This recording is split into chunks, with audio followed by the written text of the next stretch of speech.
अच्छी YouTube channel से आज हम आपसे मुखातिब हैं और आज भी हमारा मौजू रहेगा medical and dental college test उर्फ इसको कहते हैं MD कैट। ये पाकिस्तान में 1998 में चीफ मिनिस्टर पंजाब उस टाइम के और इस टाइम के प्राइम मिनिस्टर जनाब शहबाज शरीफ साहब ने शुरू किया था। और शुरू में ये Khyber king Edward medical college इसको कंडक्ट कर रहा था और उसके बाद UHS के पास आई, यूनिवर्सिटी ऑफ हेल्थ साइंस के बाद। और इसी तरह सिंध में ये NTS इसको कर रही थी, इससे पहले IBA कर रहा था। और IBA MBBS के लिए अलहदा टेस्ट करता था और BDS के लिए अलहदा टेस्ट करता था। मुझे याद है कि डॉक्टर अताउर रहमान ने मीरपुर ख़ास में एक पूरे सेशन को ख़िताब किया था कि हम एक टेस्ट ला रहे हैं जिससे बोर्ड में जो चीज़ें होती हैं उनका अजाला हो सकेगा। इसका मतलब यही था कि ध्यान जो है वो टेस्ट की तरफ वो दिलवा रहे थे, ना कि बोर्डों और मैट्रिक और इंटर के इम्तिहान की बेहतरी के लिए कर रहे थे।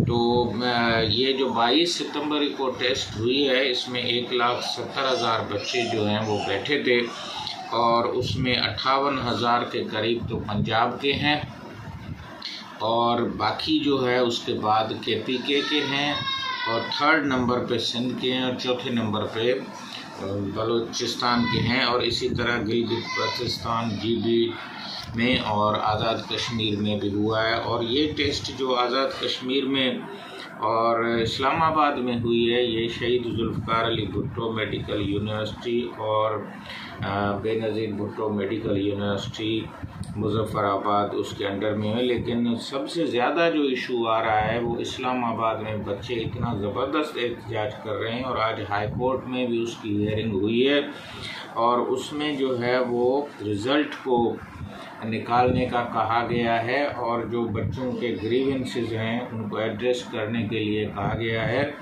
और वहाँ जो बच्चे हैं वो यूनिवर्सिटी ऑफ शहीद जुल्फ़िकार अली भुट्टो मेडिकल यूनिवर्सिटी जो सबसे अच्छी टेस्ट करवाती थी और खुश असलूबी से लोग उसकी तारीफ़ करते थे, अब उसके हक़ में नहीं है। और क्योंकि की जो दी गई है वो डिफरेंट है और पेपर जो है वो अपलोड नहीं कर रहे हैं जो दिया गया था ताकि बच्चे मैच कर सकें। और इस तरह से कोई 6 ग्रेस मार्कें तो पंजाब वालों ने दी हैं, वहाँ भी कोई 6,000 के करीब कंप्लेंट्स आई हैं। इसी तरह से एक कंप्लेंट फार्म जो है वो नॉर्मली होता है, UHS ने भी उसको जारी किया है, शहीद जुल्फ़िकार अली भुट्टो मेडिकल यूनिवर्सिटी ने भी जारी किया है। लेकिन मामला ये थम नहीं रहा है, ये कोर्टों तक चला गया है। और कराची में और सिंध में जो मुतहरिक जमायत है डॉक्टरों की वो 2 हैं। पाकिस्तान मेडिकल एसोसिएशन है जो डॉक्टरों की एक सीनियर ऑर्गेनाइजेशन है और उसका हेडक्वार्टर भी कराची में है, उसके सारे सूबों में हैं। और इसी तरह यंग डॉक्टर्स एसोसिएशन जिसको YDA कहते हैं वो पंजाब में भी है, सिंध में भी है, दूसरी जगहों पे। लेकिन सिंध वाली जो है वो मुतारिक है और वो एजिटेट कर रही है कि डाउ यूनिवर्सिटी का पेपर जो है ये बिक्री हुआ है, इसको दिखाया गया है। कोई कहते हैं 16 लाख में दिखाया गया है, कोई कहते हैं कि 2 लाख में दिखाया गया है। तो इस तरह के इल्ज़ामात और सेफ हाउसेस में कुछ ख़ास बच्चों को, और अभी एक फिगर आई है कि 58 बच्चे ऐसे हैं जिनकी जो है 190 यानी 200 में से 190 मार्कें आई हैं। और इसी तरह से कश्मीर डिस्ट्रिक्ट जहां धाड़े और डाकुओं का राज है वहाँ से ज़्यादा बच्चे जो हैं वो टॉपर निकल रहे हैं। और इसी तरह उमरकोट और थरपारकर जो गरीब इलाके हैं वहाँ से निकल रहे हैं। तो ये एक बड़ी कन्फ्यूजन है। और जो मेहनती बच्चे थे जिन्होंने वाकई मेहनत की थी उन्होंने अपना जो टेस्ट भी दी थी वो सबसे ज़्यादा कन्फ्यूज हैं। इसका मतलब है कि जो सिंध में 38,000 लोगों ने या पाकिस्तान में 1,70,000 लोगों ने दिए थे उनमें से जो हैं वो कोई 20,000 के करीब तो ऐसे बच्चे हैं जिन्होंने ये एजिटेशन में हिस्सा लिया है। लेकिन इसके अलावा जिन्होंने अच्छे तरीके से ये पढ़ा और लिखा वो भी कंफ्यूज हैं, ख़ास तौर पे ख़वातीन की बड़ी तादाद जो खामोश है और परेशान भी है।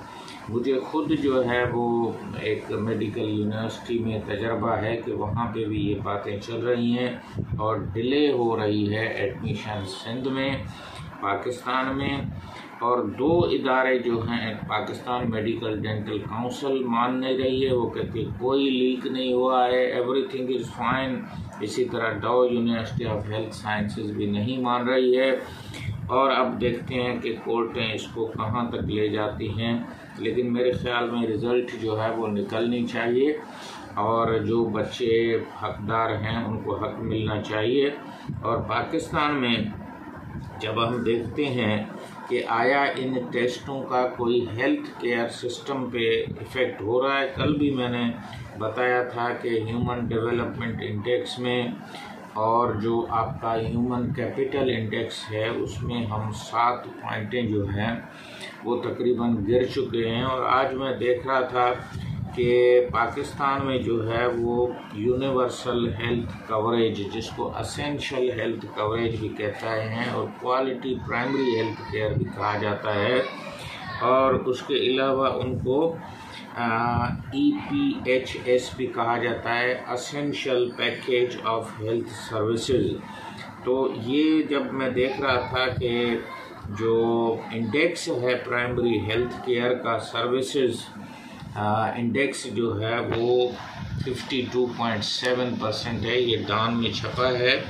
और ये जो डॉक्टर ज़फ़र मिर्ज़ा की फ़िगर है, इसका मतलब है कि सिर्फ 52% लोगों को पाकिस्तान में असेंशियल हेल्थ केयर सर्विसेज की जो है वो एक्सेस है। और ये फ़िगर दुनिया में भी यही चल रही है कि आधी दुनिया के पास असेंशियल हेल्थ सर्विसेज, जिसको ज़रूरी हेल्थ सर्विसेज कहते हैं, और उस पर भी बहुत रिसर्च हुई है कि असेंशियल हेल्थ सर्विसेज कितनी है। तो एक फ़िगर आ रही है जो 2017 में जो है वो एक रिपोर्ट छपी है, जिसको DCP3 भी कहा जा रहा है। तो उसके मुताबिक कोई हेल्थ में 218 सर्विसेज जो हैं वो दुनिया में मुख्तलिफ हॉस्पिटल्स और दुनिया के लोग जो हैं वो दे रहे हैं, और पाकिस्तान में ये तकरीबन 170 के करीब हैं। और उसमें भी जो प्राइमरी हेल्थ केयर की जो सर्विसेज हैं वो 80 के करीब हैं, 88 के करीब हैं, और जो टर्शरी केयर वाली या डिस्ट्रिक्ट वाली हैं वो जो हैं 82 के करीब हैं। तो हमारे पास तो मेरे ख़्याल में 50 के करीब भी 218 में जो सर्विसेज नहीं है। और ये अब रिसर्च ने साबित कर दिया है कि लोग जो हैं वो सेहत और हस्पतालों तक तो पहुंच जाते हैं, लेकिन वहाँ उनका इलाज जो होता है lack of quality health care की वजह से उनकी बीमारियां ख़त्म नहीं हो रही हैं, और वो ज़्यादा जो है वो मौत का सबब भी हो रहा है। और पाकिस्तान में वाटर बोर्न डिजीज़ जो हैं उनकी तादाद जो रिपोर्ट हुई है वो तकरीबन जो डेथ्स हो रही हैं बच्चों में और बड़ों में, तो 40% जो हैं वो डर्टी वाटर या कंटामिनेटेड वाटर की वजह से हो रही हैं। ये भी डान में जो है वो पब्लिश डेटा है।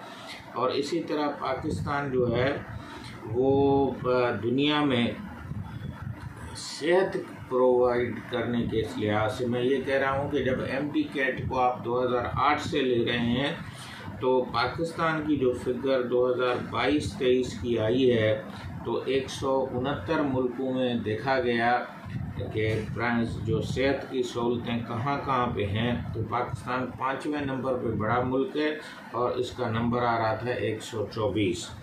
तो आप इससे अंदाज़ा लगा सकें कि पाकिस्तान में किस तरह से। और कल हमने वर्ल्ड रेबीज़ डे जो है वो मनाया था यहाँ इसरा यूनिवर्सिटी में, और वहाँ मिनिस्टर ऑफ हेल्थ का जो पैगाम था डॉक्टर अज़रा फजल पेचुओ का, वो उसमें लिखा हुआ है कि सिंध में जो डॉग बाइट है वो 2 लाख कुत्तों के काटने के केसेस जो हैं सिर्फ सिंध में हो रहे हैं, और पाकिस्तान में तो पता नहीं कितने होंगे। जब हम और उनके लिए अगर वैक्सीन मिलती है तो एक और उनकी इम्यूनोग्लोबुलिन है जिसको रिग हम बोलते हैं, रैपिड इम्यूनोग्लोबुलिन, वो उनको नहीं मिल रही है। और नगर पार्कर के जो डॉक्टर्स हैं यहाँ वो बता रहे थे कि वैक्सीन को हासिल करने के लिए भी कोई मखसूस फंड्स नहीं है, even for the dog bite. तो ये जो डॉक्टर हम 2 लाख या 20,000 या 30,000 सालाना पैदा कर रहे हैं, ये इनका कोई इम्पेक्ट तो ना हमें हेल्थ केयर पे आ रहा है। हम 124वें नंबर पे हैं 169 मुल्कों में। हमारा ह्यूमन डेवलपमेंट इंडेक्स जो है वो भी तकरीबन 150 पे खड़ा है, और इसी तरह हमारा कैपिटल भी ठीक नहीं है, और प्राइमरी हेल्थ केयर की जो सर्विसेज हैं, असेंशियल सर्विसेज हैं, वो सिर्फ 52% लोगों तक ये पहुंच रही हैं। तो मेरे ख्याल में ये जो MD कैट का जो मामला है, इसको छोड़ के आप बोर्डों को, इंटर को बेहतर करें, और वेटेज जो है इसका वो 50% से कम करके 30% पे करें।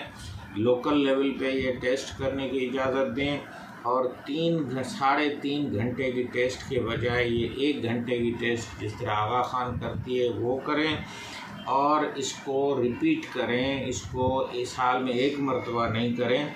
ये एक रिसर्च भी आ चुकी है नमल यूनिवर्सिटी की कि इसको कम से कम 2 या 3 मरतबा करना चाहिए, और एक में अगर वो बच्चे रह गए हैं तो जिस तरह हम रीसिट का अलाउ करते हैं, सप्लीमेंट्री का अलाउ करते हैं, तो वो दूसरी टेस्ट में भी बैठें। और ये 8-8 हज़ार रुपये जो बच्चों से लेने हैं ये हुकूमत खुद भरे। It should be a free, और हर कॉलेज को अपनी टेस्ट करने जो PMDC का रिकॉग्नाइज है करने दी जाए, और बच्चों का साल जो है वो इन MD कैट के पेपर लीक और शामियाने लगाने, और इस दौर में जब computer, IT, artificial intelligence, robotics हैं, तो इसमें पेपर, पेन, कलम, और उसमें जो है वो उनकी बच्चियों की जो है वो भी एक जिस्मानी तलाशी ली जा रही है, उनकी ज्वेलरी जो है हटाई जा रही है, और इसी तरह जो गैजेट्स हैं वो इस्तेमाल हो रहे हैं। माफियाज जो हैं वो पैसे लेके पेपर दिखा रहे हैं, सेफ हाउसेस में उनको तैयार करके सुबह को भेज रहे हैं। तो मेरे ख्याल में हमें चाहिए कि इसको PMDC का काम भी नहीं है बच्चों की टेस्ट लेना, उसका काम है जो स्टैंडर्ड हैं उसको मेंटेन करे, और जो डॉक्टरों की तरबियत और जो नई नई बीमारियां आई हैं उस पर उसकी जो तहकीक करे। और इसके लिए जो डिफ़िकल्टी इंडेक्स है जिसको हम क्रोनबेक अल्फ़ा बोलते हैं, वो तो ये कह रहे हैं कि ये 0.7 से ऊपर था या 0.9 तक था, लेकिन ये खुद जो है इस टेस्ट का भी हमें बताएं जो अभी टेस्ट हुई है कि क्रोनबेक अल्फ़ा या वो कितना था, और अगर UHS का कितना था, KMU जिसके लिए बड़ी तारीफ़ हो रही है उसका कितना था, अपने बुलान का कितना था, सिंध का कितना था, ताकि हम कंपेयर कर सकें। PMDC को ये डिक्लेयर करने पिछली एक टेस्ट का उन्होंने किया था। उम्मीद है कि आज की आपको टेस्ट जो मिली होगी, ये जो MD कैट के सिलसिले में हम सीटें बढ़ाने की बात करेंगे, और वेटेज जो है वो MD कैट का हम चीफ जस्टिस से गुजारिश करेंगे, PMDC से, चीफ मिनिस्टर से, कि वो इसको 30% पे ले जाएं। इसमें कोई हर्ज नहीं है कि 3 घंटे की टेस्ट को 50% है, और 13 साल की एजुकेशन, 12 साल की एजुकेशन को भी 50% भेजे जाए। दिस इज़ वेरी अनफेयर, और हम क्योंकि ट्रांसपेरेंट नहीं कर सकते इसको लोकल करें। और डॉक्टर हुसैन बख्श कोलाची यूट्यूब पे कमेंट्स करें कि आया इस यूट्यूब चैनल से आपको एक इन्फॉर्मेशन ऑथेंटिकेट मिल रही है, नहीं मिल रही है। मैं खुद एक मेडिकल का प्रोफेसर हूँ, रिसर्चर हूँ, पब्लिक हेल्थ का आदमी हूँ, तो मैं कोशिश करता हूँ कि एक सही सूरत आपके सामने पेश करूँ। इसको लाइक करें, हमारे यूट्यूब चैनल को कमेंट्स करें, शेयर करें, और हमें बताएं कि हम जो ये बना रहे हैं इससे कितना आप लोगों में अवेयरनेस आ रही है। खुदा हाफिज़।